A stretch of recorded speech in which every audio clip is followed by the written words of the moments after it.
자, 오늘 화요일 말씀인데요. 우리 한 절씩 교독하도록 하겠습니다.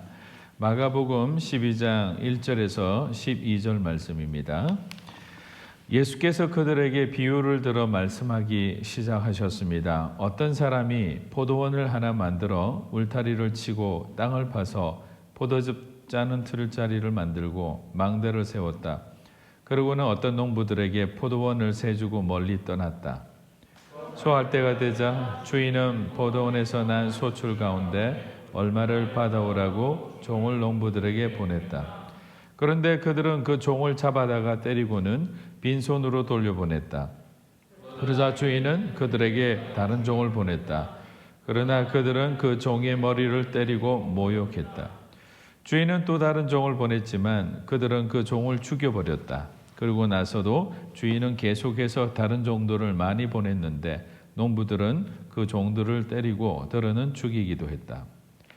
주인에게는 이제 단 한 사람, 바로 사랑하는 자가 그는 마지막 아들을 보내면서 그들이 내 아들은 존중하겠지라고 말했다. 그러나 농부들은 자기들끼리 수군거렸다. 이 사람은 상속자다. 가서 그를 죽이자.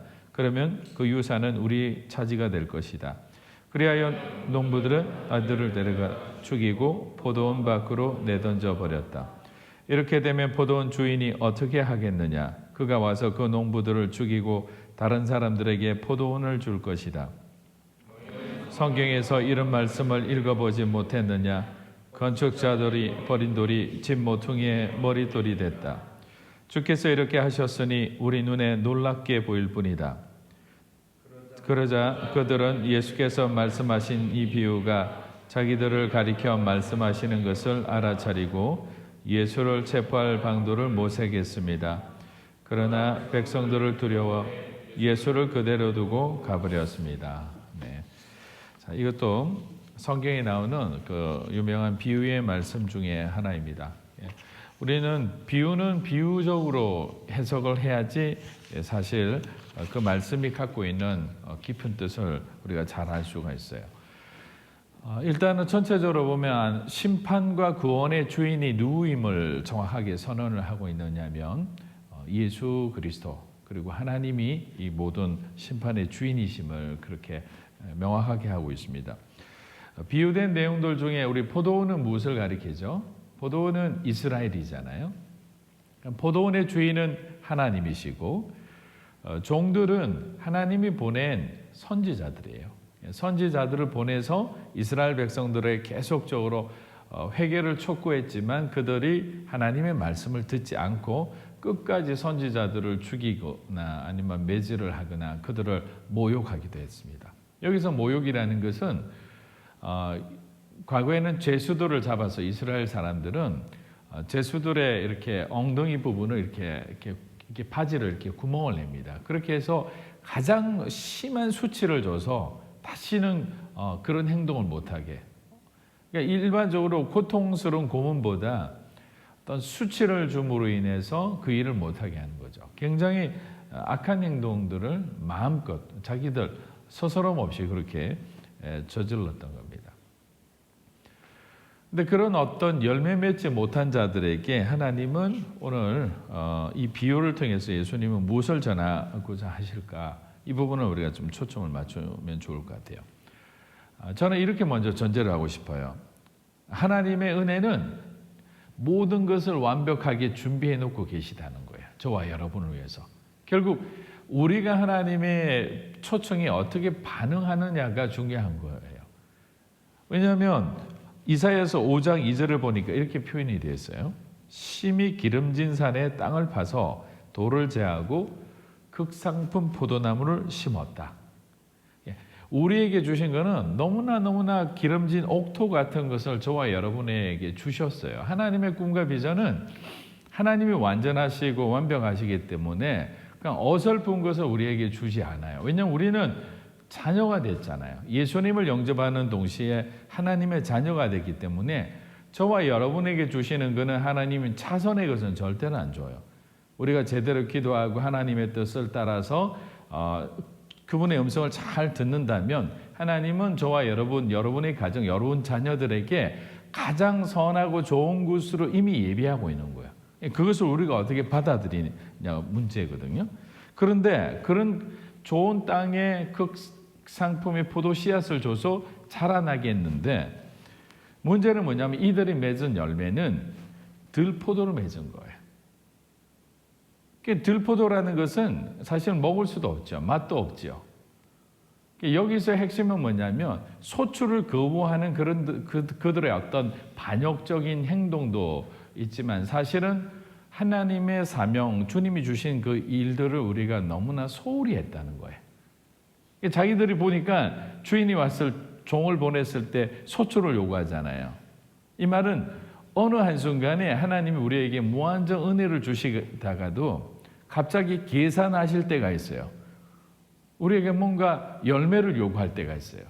네가 헌신을 했지 않느냐? 그럼 네 헌신에 대한 그 열매는 너의 삶을 통해 좀 내가 보았으면 좋겠다. 삶을 통해 보여줘야 되는데 보여지지 않는 거예요. 그럴 때 우리는 좀 당황하죠. 그런데 대부분 어떻게 하느냐? 누군가의 핑계를 대기 시작합니다. 부모님 탓으로 돌립니다. 환경의 탓으로 돌립니다. 내가 들포도를 맺을 수밖에 없었던 이유 10가지 이래가 쫙 적어요. 학창시절에 내가 이런 어려움을 당했어요. 제가 늘 인간관계 안에 어려움을 겪었던 것은 내 자신이 갖고 원래 나 이런 성격을 타고나기 때문에 그래요. 근데 내가 어떻게 하라고요? 출발 지점이 나는 달랐어요. 우리는 자꾸만 자기의 삶에 들포도를 맺었던 이유가 하나님이 가장 좋은 곳으로 주고 그것을 잘 관리하지 않고 소홀히 한 거죠. 왜? 하나님의 음성을 듣고 주님이 주시는 대로 우리가 순종했다면 그때마다 걸음을 주고 또 필요한 것들을 공급하고 땀을 흘리고 수고하고 그럼 너무나 좋은 열매를 주셨을 건데 우리는 하나님이 원하시는 것보다는 내가 원하는 것을 하기를 원한 거죠.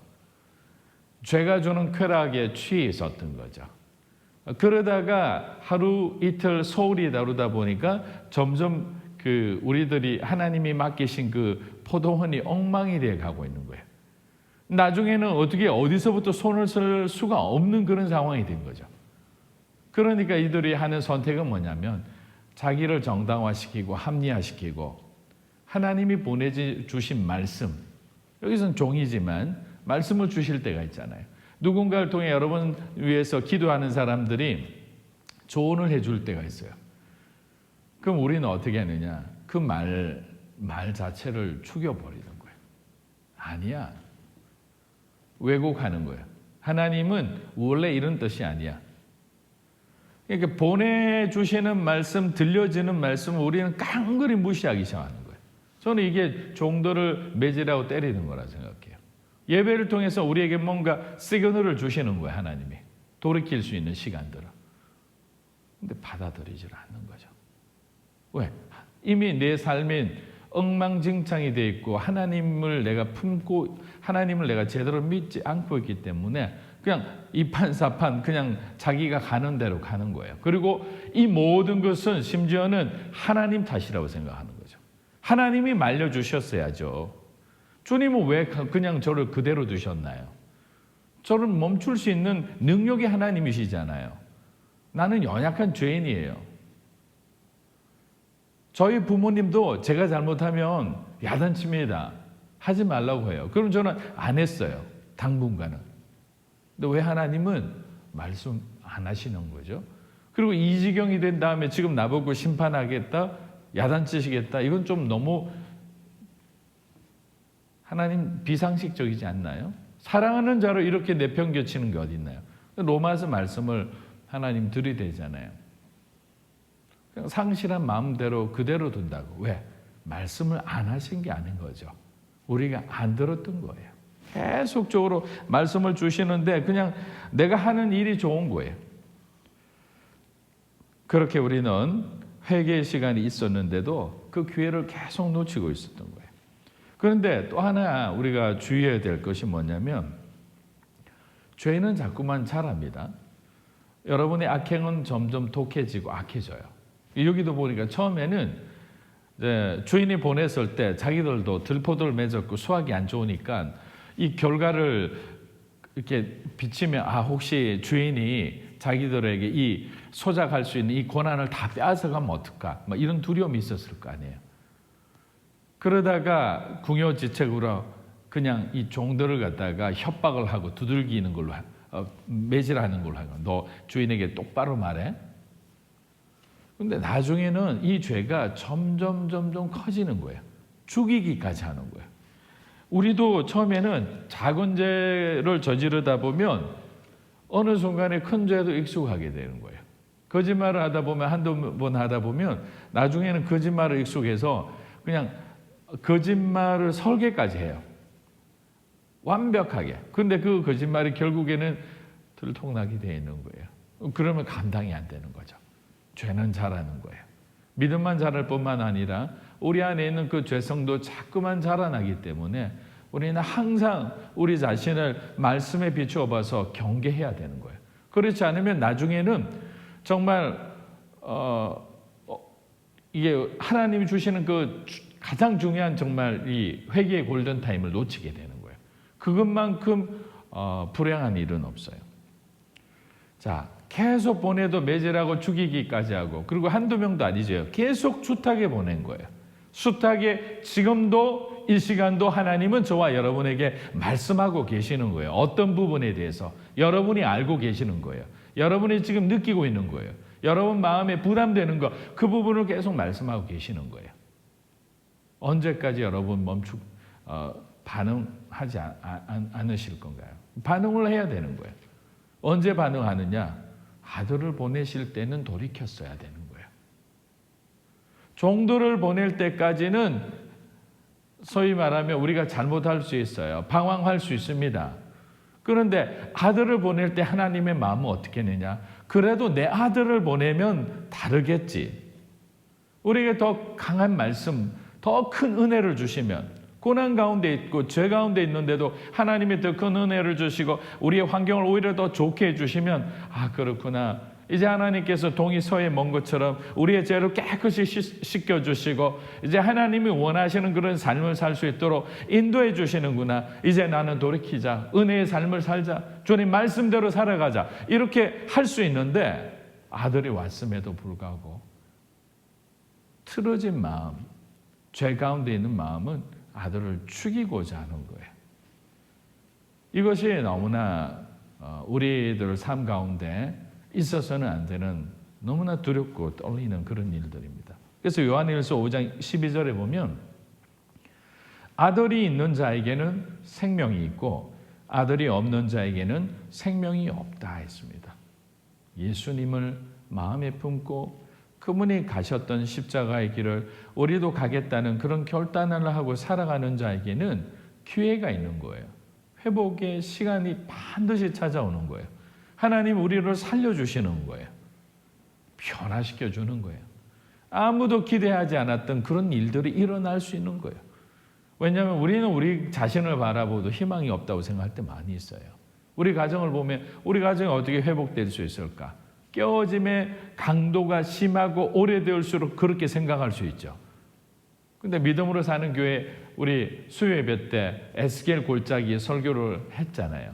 마른 뼈와 같이 아무런 소망이 없는 그런 상태에 있는데도 하나님의 말씀과 성령이 역사하니까 그들이 살아나서 엄청난 군대, 싸울 수 있는 존재가 된 거예요. 승리할 수 있는 모든 것을 갖춘 거예요. 저와 여러분은 그냥 바닥에 그냥 엎드려 말라진 상태에 있었을 뿐이에요. 뭘 한 것도 없어요. 온다고 뭐 이렇게 청소한 것도 아니고 막 그냥 주님 안내한 것도 아니고 그냥 널브러져서 소망 없이 있었는데 하나님이 저와 여러분의 인생 가운데 찾아와 주신 거잖아요. 이걸 우리는 은혜라고 이야기할 수밖에 없잖아요. 자격도 없는데 계속 저렇게 무기력하게 있는데도 단 하나 있었겠죠. 주님을 바라보고 있었겠죠. 도와달라고 했겠죠. 저와 여러분에게 바디메오의 외침이 저는 필요하다고 생각합니다. 다윗의 자손이여 주변 신경 쓰지 말고 나에게 자비를 베풀어 달라고, 나를 불쌍히 여겨달라고, 우리 가정을, 우리 자녀를, 이 나라의 민족을. 그러면 하나님이 도와주실 거라 생각해요.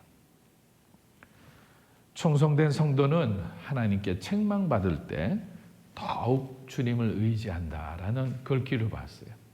충성된 성도는 책망을 받을 때마다 하나님을 더 의지한다. 야단 맞을 때 주님 앞에 더 가는 거예요. 우리 부모님들 다 아실 거예요. 저도 이제 부모가 되니까 부모님의 마음이 조금 이해가 되는데요. 야단칠 때 버티는 아들 힘들어요. 근데 야단칠 때 와서 무릎 탁 꿇고 부모님한테 엄마, 아빠 잘못했어요. 다시는 안 그럴게요. 엄마, 아빠가 사랑하는 아들이 될게요. 그러면 그 야단치다가도 그냥 안아주지 않겠어요? 엄마도 미안하다. 아빠도 미안하다. 우리가 잘못했을 때 하나님이 야단치면 그냥 품에 안기십시오. 그 품 안에서 하나님이 우리의 영혼을 회복시켜 주시리라 믿습니다. 기도하며 나아가겠습니다.